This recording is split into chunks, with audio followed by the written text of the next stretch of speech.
10 ಮಹಾವಿದ್ಯೆಯಲ್ಲಿ 9ನೇ ಮಹಾವಿದ್ಯೆ ಮಾತಂಗಿ ದೇವಿ. ತ್ರಿಪುರ ಸುಂದರಿ ಶ್ರೀವಿದ್ಯೆ ಒಳಗೆ ಮಾತಂಗಿಯನ್ನು ಮಂತ್ರಿಣಿ ಅಂತಾರೆ. ಇವಳು ತ್ರಿಪುರ ಸುಂದರಿ ದೇವಿಯ ಮಂಡಲದ ಮಂತ್ರಿಯ ಕೆಲಸ ಏನು ನಿಮಗೆ ಗೊತ್ತಿರ್ತದೆ. ಮಾತಂಗಿ ದೇವಿಯನ್ನು ಉತ್ತಿಷ್ಟ ಚಾಂಡಾಲಿನಿ ಸಹ ಅಂತಾರೆ. ದೇವಿಯ ಸ್ವರೂಪ ಮತ್ತು ರಹಸ್ಯನ ಅರ್ಥ ಮಾಡ್ಕೊಳ್ಳೋದಾದರೆ ಈ ಆಧ್ಯಾತ್ಮಿಕ ಜಗತ್ತಿನ ಸಾಧನೆಯಲ್ಲಿ, ಉಪಾಸನೆಯಲ್ಲಿ ಶಕ್ತಿ, ಈ ಮಂತ್ರ, ತಂತ್ರ, ಯಂತ್ರ ಇದು ಸೃಷ್ಟಿಯ ಅಭಿವ್ಯಕ್ತಿ, ಸೃಷ್ಟಿಗೆ ಭಾಷೆ ಕೊಡುವ ವಿದ್ಯೆ. ಭಾಷೆ ಇಲ್ಲದೆ, ಶಬ್ದ ಇಲ್ಲದೆ, ಧ್ವನಿ ಇಲ್ಲದೆ ನಾವು ಏನನ್ನೂ ಅರ್ಥ ಮಾಡ್ಕೊಳ್ಳಿಕ್ಕಾಗಲ್ಲ. ಈ ವಿದ್ಯೆ ಶಬ್ದದ ಕಾಂಪೌಂಡ್ ಎನರ್ಜಿ ಈ ವಿದ್ಯೆ. ಇದು ಒಂಥರ ಜಿಪ್ ಫೈಲ್ ಅನ್ಬೋದು. ಕಂಪ್ಯೂಟ್ರಲ್ಲಿ ಯಾವ ರೀತಿ ಜಿಪ್ ಫೈಲ್ ಇರ್ತದಲ್ಲ, ಜಿಪ್ ಫೈಲಲ್ಲಿ ಬೇರೆ ಬೇರೆ ರೀತಿಯ ಫೋಲ್ಡರ್ ಫೈಲೆಲ್ಲ ಇರ್ತದೆ.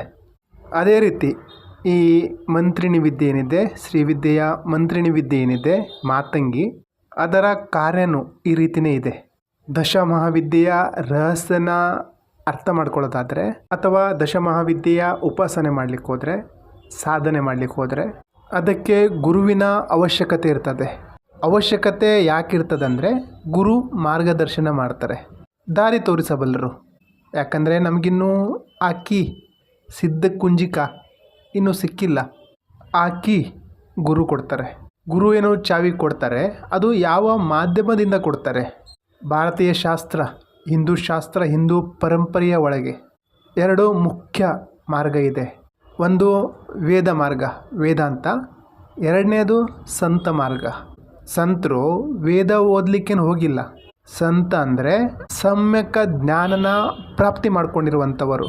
ಅವರು ತಮ್ಮ ಗುರು ಪರಂಪರೆಯಿಂದ ಜ್ಞಾನ ಪಡೆದು ಅದೇ ಜ್ಞಾನದ ವಿಸ್ತಾರ ಮಾಡ್ತಾರೆ. ಇವರು ಸಂತರು.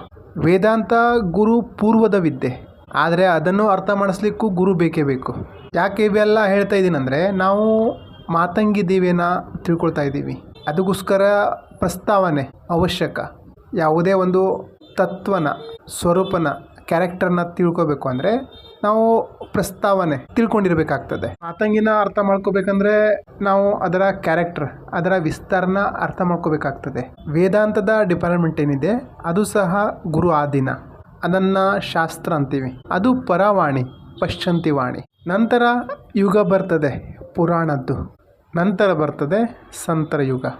ಕಬೀರ, ಮೀರಾಬಾಯಿ, ಸಂತ ತುಕಾರಾಮ್ ಆಗಿರ್ಬೋದು, ತುಂಬ ಜನ ಸಂತರು ಬರ್ತಾರೆ. ಇವರ ಹತ್ರನೂ ಬ್ರಹ್ಮಜ್ಞಾನ ಇತ್ತು, ಆದರೆ ಅವರು ಉಪಯೋಗ ಮಾಡಿರುವಂತಹ ಭಾಷೆ ವೈಖರಿಗೆ ಯಾವುದೇ ಪ್ರಮಾಣ ಇಲ್ಲ. ಅದು ಕಾವ್ಯ ರಚನೆ. ಯಾರಿಗೋ ಏನೋ ಒಂದು ಅವಸ್ಥೆ ಒಳಗೆ ಏನೋ ಒಂದು ಅರಿವಾಗುತ್ತೆ, ಜ್ಞಾನೋದಯ ಆಗುತ್ತೆ, ಅವರು ಅದನ್ನು ವರ್ಣಿಸ್ತಾರೆ.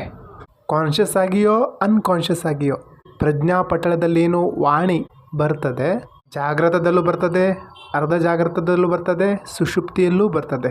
ನೀವು ಸಹ ಎಷ್ಟೋ ಸಂತರ ಜೀವನ ಚರಿತ್ರೆನ, ರಹಸ್ಯನ ಓದಿರಬಹುದು.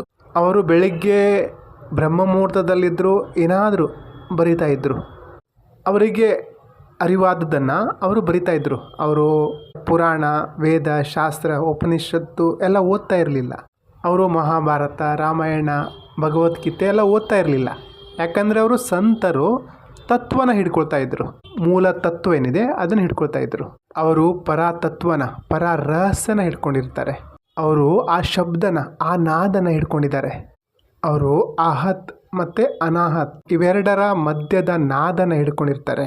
ಅದರ ಮಧ್ಯದ ಸಂಜ್ಞೆನ ಹಿಡ್ಕೊಂಡಿದ್ದಾರೆ. ಅವರು ಶಬ್ದ ಮತ್ತು ನಿಶ್ಶಬ್ದದ ಇವೆರಡು ಅವಸ್ಥೆಗಳ ಒಳಗೆ ಹೇಗೆ ಪ್ರವೇಶ ಮಾಡಬೇಕು ಆ ಸಂತುಲನೆ ಕಲ್ತಿದ್ದಾರೆ. ಅವರ ಆ ತಂತಿ ಅಲ್ಲಿ ಕನೆಕ್ಟ್ ಆಗಿರ್ತದೆ. ನಾವು ಕೆಲವರು ಸಂತರ ಕೈಯಲ್ಲಿ ಈ ತಂಬೂರಿ, ವೀಣೆ ಎಲ್ಲ ನೋಡಿರ್ತೀವಿ. ನಾವು ಏನಾದರೂ ಸಂಗೀತದ ವಾದ್ಯ ನೋಡಿರ್ತೀವಿ. ಸಂಗೀತ ಅನ್ನೋದು ಅಭಿವ್ಯಕ್ತಿ. ಸಂಗೀತದ ಅಭಿವ್ಯಕ್ತ ಮಾಡಲಿಕ್ಕೆ, ನಿರ್ಮಾಣ ಮಾಡಲಿಕ್ಕೆ ಏನು ಸಂಗೀತ ಬರ್ತದೆ ಅದೇ ಮಾತಂಗಿ. ಈ ಜಿಪ್ ಫೈಲ್ ಏನಿದೆ ಅದೇ ವೈಖರಿ. ಯಾಕಂದರೆ ನಾವು ಮಾತಂಗಿನ ಅರ್ಥ ಮಾಡ್ಕೋಬೇಕಂದ್ರೆ ವೈಖರಿನ ಅರ್ಥ ಮಾಡ್ಕೋಬೇಕಾಗ್ತದೆ. ಗುರು ಸಹ ನಮಗೆ ವೈಖರಿಯಲ್ಲೇ ಕಲಿಸ್ತಾರೆ. ಅದು ವೇದದ ಜ್ಞಾನ ಆಗಿರ್ಬೋದು, ಶಾಸ್ತ್ರದ ಜ್ಞಾನ ಆಗಿರ್ಬೋದು, ಮಹಾವಿದ್ಯೆಯ ಜ್ಞಾನ ಆಗಿರ್ಬೋದು. ಅವರು ಕ್ಷಣ ಮಾತ್ರದಲ್ಲಿ ಸಾರ ಕೊಡಬಲ್ಲರು. ಈ ಅಹಂ ಬ್ರಹ್ಮಾಸ್ಮಿ, ತತ್ವಮಸಿ, ಈ ಆತ್ಮವೇ ಬ್ರಹ್ಮ, ಪ್ರಜ್ಞಾನವೇ ಬ್ರಹ್ಮ, ಈ 4 ಮಹಾವಾಕ್ಯಗಳು ಏನು? ವೈಖರಿ. ಇದರಲ್ಲಿ 4 ಯುಗದ ಅಸ್ತಿತ್ವ ಇದೆ. ಈ 4 ಸೂತ್ರದಲ್ಲಿ 4 ಯುಗದ ಅಸ್ತಿತ್ವ ಇದೆ.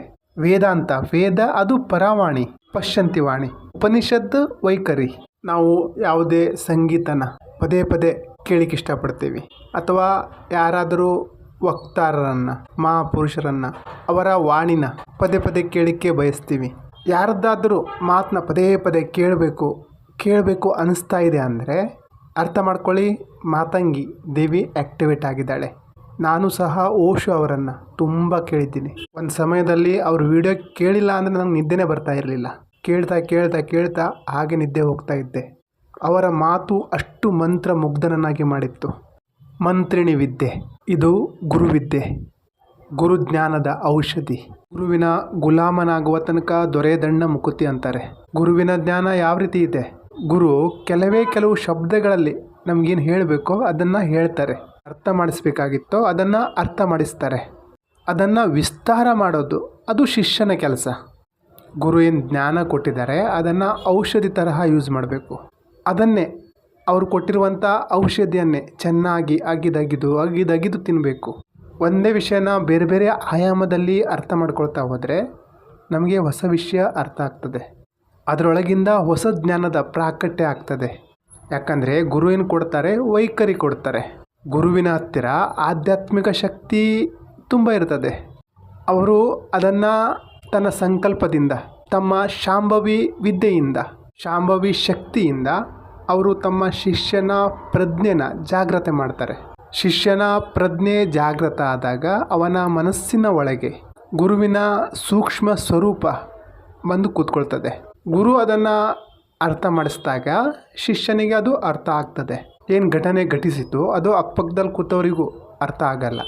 ಈ ತಂತಿನ ಜೋಡಣೆ ಮಾಡುವಂತಹ ಗುರು ಶಿಷ್ಯನ ಈ ಸಂಬಂಧ ಏನಿದೆ, ವಕ್ತಾರ ಮತ್ತು ಶ್ರೋತ್ರನ ನಡುವಿನ ಏನು ಸಂಬಂಧ ಇದೆ, ಬ್ರಹ್ಮಾಂಡದ ಸಂಗೀತ ಮತ್ತು ಪೃಥ್ವಿಯ ಸಂಬಂಧ, ಪ್ರಕೃತಿಯ ಒಳಗೆ ಏನು ಸಂಗೀತ ಉತ್ಪತ್ತಿ ಆಗ್ತಾ ಇದೆಯೋ, ಸಮುದ್ರದ ಅಲೆಯಿಂದ ಉತ್ಪತ್ತಿ ಆಗಿರುವ ಸಮುದ್ರದ ಅಲೆಯ ಧ್ವನಿಯಾಗಿರ್ಬೋದು, ಪಕ್ಷಿಗಳ ಚಿಲಿಪಿಲಿ ಧ್ವನಿಯಾಗಿರ್ಬೋದು, ಪರ್ವತದ ಶಾಂತಿಯ ಸಂಗೀತ ಆಗಿರ್ಬೋದು, ಪ್ರಕೃತಿಯ ಎಲ್ಲ ಸಂಗೀತ ಮಾತಂಗಿಯದು.